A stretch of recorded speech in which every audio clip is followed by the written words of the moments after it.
ذرا تھوڑا سا ایلوبریٹ کر دیں کہ یہ ہپنوسس کیا ہے؟ اوکے، ہپنوسس کی بہت ساری ڈیفینیشنز ہیں. یعنی یہ سوال جب بھی مجھ سے کوئی پوچھتا ہے ہپنوسس کیا ہے، NLP کیا ہے، تو یہ ایک ایسا سوال ہے کہ کوئی پوچھے بجلی کیا ہے. اوکے، بیکاز بہت سال پہلے میں نے کتاب پڑھی تھی دا انسائکلوپیڈیا آف اسٹیج ہپنوٹزم. اس کا جو آتھر ہے آرمن میکگل، اس میں ایک بڑی خوبصورت بات، کئی مختلف ڈیفینیشنز اس میں دینے کے بعد وہ ایک بات لکھتا ہے کہ ہپنوسس ایک بجلی کی طرح ہے کہ جس کو ہر ایک انسان استعمال کرتا ہے مگر کسی کو نہیں معلوم ایگزیکٹلی کیا چیز ہے. درست.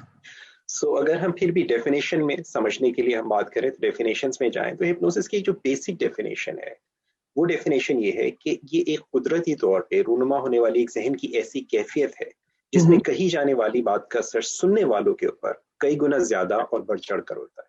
It's a naturally occurring state of mind in which suggestions have an exaggerated impact upon those who are listening to this. So میں ہپنوسس جو ہے 1983 سے سیکھ رہا ہوں اور 1997 سے سکھا رہا ہوں.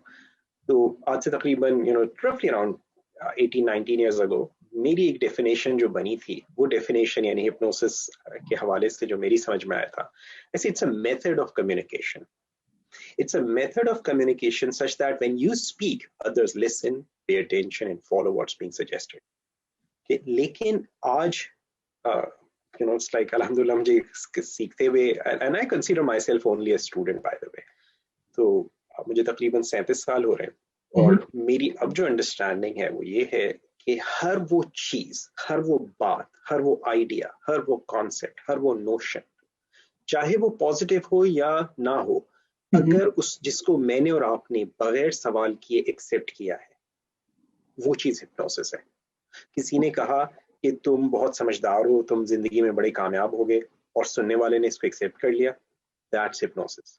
اور کسی نے اگر کوئی نیگیٹو چیز کہی اور سننے والے نے اس کو ایکسیپٹ کر لیا بغیر کویسچن کیے، بغیر اس چیز کو ریئلائز کیے کہ یہ کہنے والے کا ایک اوپینین ہے، یہ فیکٹ نہیں ہے.